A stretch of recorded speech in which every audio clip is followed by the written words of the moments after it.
Hello बच्चों, देखते हैं में से कौन सा हीमोफीलिया का सबसे अधिक उपयुक्त वर्णन प्रस्तुत करता है। विकल्प ए लग्न अप्रभावी जीन का विकार, विकल्प बी गुणसूत्रीय विकार, विकल्प सी प्रभावी जीन का विकार, विकल्प डी अप्रभावी जीन का विकार। प्रश्न की मुख्य अवधारणा है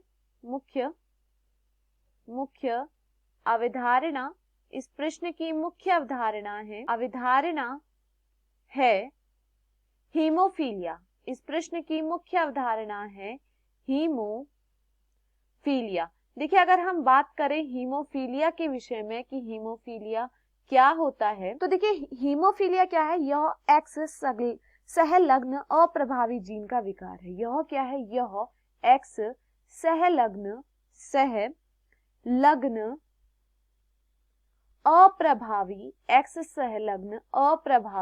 जीन का यह क्या है, विकार है, अप्रभावी जीन का विकार है। तो हीमोफीलिया क्या है, यह एक्स सहलग्न अप्रभावी जीन का विकार है।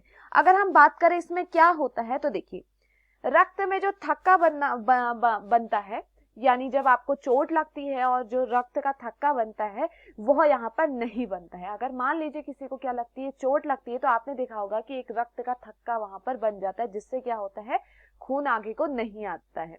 तो देखिए यहाँ पर क्या देखा जाता है, हीमोफीलिया में रक्त का थक्का यहाँ पर नहीं बनता है।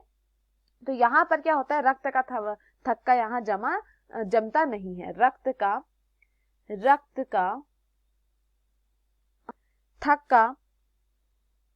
का थक्का नहीं जमता है। यहाँ पर क्या होता है, रक्त का थक्का नहीं जमता है, यानी आप समझिए कि किसी को अगर चोट लगती है और उसे क्या है, हीमोफीलिया है, तो उसका जो रक्त का थक्का नहीं बनेगा, तो इसके कारण क्या होता है, इसके कारण उसकी रक्त के लगातार बहने के कारण उसकी मृत्यु भी हो सकती है। तो हीमोफीलिया यहाँ पर क्या है, रक्त का थक्का नहीं जमता है, उस रोग को दर्शाता है।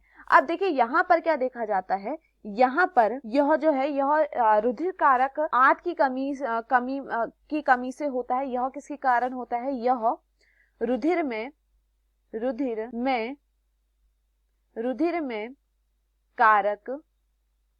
कारक 8 की कमी, रुधिर कारक 8 की कमी से होता है। अब देखिए जिसके कारण क्या होता है, यहाँ पर एक रोग, जिसे हम इसे क्या नाम देते हैं, हम इसको एक और नाम देते हैं, इसे कहते हैं रुधिर श्रावण रोग।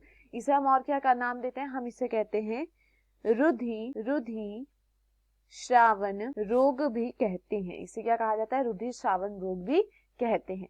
अब देखिए यहाँ पर क्या होता है, यहाँ पर रक्त का यहाँ पर क्या है, थक्का नहीं बनता है। तो यहाँ पर क्या हो सकती है, अगर किसी व्यक्ति को चोट लगती है और उसका खून गया है, यहाँ पर रक्त का थक्का नहीं बनेगा तो रुकेगा नहीं, जिसके कारण उसकी क्या हो सकती है, मृत्यु भी हो सकती है। अब देखिए यहाँ पर क्या ध्यान रखना है, यहाँ पर अधिकतर पुरुष यहाँ पर क्या होते हैं, यहाँ पर संक्रमित होते हैं, और यहाँ पर स्त्रियां जो होती है वो क्या होती है, वाहक होती है। जो स्त्रियां होती हैं, स्त्रियां यहाँ पर क्या होती हैं, वाहक होती हैं। स्त्रियां यहाँ पर किसकी तरह कार्य करती हैं, वाहक के रूप में कार्य करती है। और वहीं अगर बात करें पुरुष की, तो पुरुष क्या होते हैं, इसमें ज्यादा संक्रमित देखे जाते हैं। तो यहाँ पर पुरुष क्या होते हैं, वह संक्रमित होते हैं। अब देखिए अगर हम बात करें प्रश्न की, तो प्रश्न में क्या कहा गया है, निम्नलिखित में से कौन सा हीमोफीलिया का सबसे अधिक उपयुक्त वर्णन करता है। तो देखिए विकल्प दिया गया है, एक्स सहलग्न अप्रभावी जीन विकार है, तो यह यहाँ पर क्या होता है, सही होता है। यह क्या है, एक्स सहलग्न अप्रभावी जीन विकार है। विकल्प भी दिया गया है गुणसूत्रीय विकार, तो यह यहाँ पर क्या हो जाता है, गलत होता है, क्योंकि हमसे कहा गया सबसे अधिक उपयुक्त वर्णन क्या है इसका। उसके बाद देखिए दिया गया है प्रभावी जीन विकार, तो यह यहाँ पर गलत हो जाता है। विकल्प डी दिया गया है अप्रभावी जीन विकार, लेकिन यह क्या है, अगर हम कहें एक सबसे अच्छा वर्णन जो इसका दे रहा है वो है विकल्प ए। तो दिए हुए विकल्पों में से हमारा जो सही विकल्प होता है वो है विकल्प ए। मैं आशा करती हूँ आपको समझ में आया हो। धन्यवाद।